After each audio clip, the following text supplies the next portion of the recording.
El padre Carlos López se sincera sobre Caritina Goyanes, el sacerdote de confianza de la hija de Cari Lapique, y Carlos Goyanes asegura que su conversión a la fe y al catolicismo fue fulgurante. Ha concedido unas declaraciones a varios medios o a un medio, y se han hecho eco muchos, en los que habla de la figura de Caritina Goyanes, fallecida de forma repentina a los 46 años.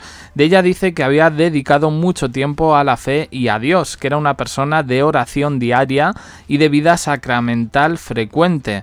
El párroco dice que se refugió en sus creencias cuando su matrimonio pasaba por el peor momento y que ahí justamente encontró la salvación. Se tomaba en serio la santidad y la buscaba. De misa diaria acudía a la iglesia de Parque de San Agustín en Madrid, donde rezaba por los suyos y no lo hacía en solitario. Inculcó la fe en sus seres queridos. Incluso en sus vacaciones en Marbella también tenían su iglesia habitual, su parroquia habitual, donde asistía junto a sus hijos y a su marido también cada día. Era su ritual, que ya había convertido parte de su rutina, y era el momento en el que se sentía completamente plena. El sacerdote también habla de que los fieles a la parroquia donde asistía la echan mucho de menos, porque ella era además colaboradora de la institución y logró hacerse con el cariño de todos gracias a su carácter alegre y su predisposición al trabajo. Su estancia en estos retiros espirituales de Emaús, de los que ya hemos hablado en algún vídeo, se convirtieron en uno de los mejores momentos para la hija de Carlos Goyanes y Cari Lapique, y desde su fallecimiento pues parece que las solicitudes a estos retiros se han incrementado. El mejor marketing publicitario que se ha dado, también hay que decirlo, de una manera un tanto desgraciada. El padre Carlos se habla de que la querían mucho aquí, que en la parroquia de San Agustín se ha notado y mucho la ausencia de Caritina tras fallecer víctima de un infarto. Los amigos que rodeaban a Caritina en su fe también están llorando su pérdida. En concreto habla una amiga de la fallecida en la revista de corte católico Alfa y Omega. Dice: Caritina me ha llenado tanto que me encanta que estén hablando de ella en todos los lados. Dice: entraba a los retiros y era la luz, era muy crack con la logística, poniendo orden con muchísima paz. Tenía un don de transmitir calma cuando era más necesario, un don del que ahora, pues lo echan mucho de menos. Habla de que había descubierto a Jesús y que le había cambiado la vida y que vivía para transmitirlo. En este punto en el que hablan de salvación, precisamente pues hacen alusión a su matrimonio con Antonio Matos. Esta polémica información que salió pues prácticamente al minuto de dar su trágico fallecimiento en televisión, pues ha despertado un poco mucha polémica, ¿no?, en este sentido. De esto también hablan y refuerzan un poco la versión que se estaba dando en los últimos días, perdón.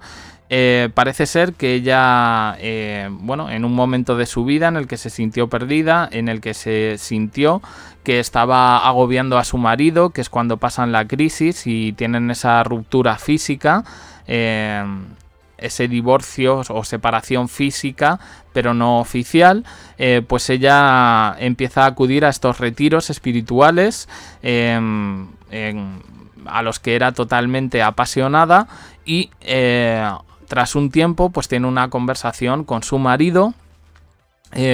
Lo convence para salvar de alguna manera su matrimonio, porque ella también lo sentía como un fracaso personal y vital, el hecho de no haber podido seguir adelante con sus planes de vida junto a Antonio Matos. Este accede y parece ser que Caritina inculca toda esa fe tanto a Antonio Matos como a sus hijos. Como decimos, al final estos retiros de Emaús, que parecen, los están vendiendo ahora pues por todos los medios, pues prácticamente como la salvación a todas las separaciones de las parejas. La amiga de Caritina dice que hay muchas personas que la están llamando a ella para ir al próximo retiro después de conocer su testimonio.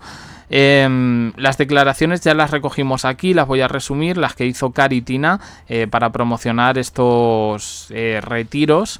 Me casé, tuve 2 niños, trabajo perfecto, amigas, planes, una vida social súper activa, mi casa monísima, todo era perfecto y me entró miedo de que algunas de esas patas que estaban perfectas me fallaran. Más que nada me entró miedo a la pérdida y me volví un poco loca. Encontré el camino de la fe cuando no dejaba a mis hijos hacer absolutamente nada y ese miedo se convirtió en ansiedad. Me vi en un punto en el que mi vida iba a toda velocidad, totalmente centrada en el trabajo para no pensar en nada más. Me volví súper exigente con mis hijos. Ese ansia por la perfección, según el padre Carlos López, decía que pues Caritina quería una exigencia para con sus hijos en el sentido que tenían que ser los mejores en lo que hicieran. Mi marido era el que siempre pagaba el pato porque al final yo estaba siempre con un humor horrible. Me pasaba algo, tenía que ponerle freno, hice muchos cursos de mindfulness, yoga, de todo y nada funcionaba. Seguía con el mismo estrés, los mismos nervios, los mismos gritos a todo el mundo con un matrimonio vacío. Y un día un amigo me habló de los retiros de Emaús. Ahí, según el sacerdote, encontró la paz. Ferviente seguidora de este culto, lo recomendaba intensamente a quien lo necesitase porque fue su salvación en un momento en el que había perdido pie y se enfrentaba a una realidad que no era la que ella había soñado. Y bueno, aquí el cura hace un poco de promoción de estos retiros, no os voy a contar todo, o sea, quien quiera buscar información que la busque en Google. Pero bueno, sí hay datos que me han llamado la atención, que es que no llegaron a España hasta 2009, ella se casó en 2008 y que son experiencias espirituales pensadas especialmente para gente laica, como en el caso de Caritina, que tenía convicciones religiosas pero que no había desarrollado una fe como la que tuvo en los últimos años de su vida. Con todo esto de Caritina, yo estuve buscando un poco porque claro, siempre que hay una cosa de estas aparece la palabra mágica que es secta, ¿no? Y parece que no, pues que no es una secta tal y como se dice, son retiros espirituales, además aprobados por una iglesia oficial de la religión católica y parece que no hay nada en todo esto. La llegada de Caritina Goyanes, como decimos, a estos retiros estuvo motivada por el bache que sufrió su matrimonio. Tal y como salía a la luz tras su fallecimiento, la hija de Cari Lapique habría conocido la deslealtad de su marido y que éste tendría, atención, porque este dato es nuevo, no es un hijo, es una hija extramatrimonial. Terrible revés para la familia que presumía de felicidad y estabilidad. La periodista Pilar Vidal fue la que sacó todo esto. Nadie de su familia se ha abierto públicamente a hablar del tema, pero Caritina sí lo hizo hablando de su matrimonio, de las crisis y que al final juntos y gracias a estos retiros habrían logrado superarlo todo. Finalmente, bueno, pues el cura, el sacerdote que da esta entrevista, afirma que todo el mundo debería pasar al menos una vez en su vida por estos retiros de Emaús, crean o no crean, para abrirse a la fe y a un nuevo camino que es capaz de salvar los matrimonios. Sacad vuestras propias conclusiones.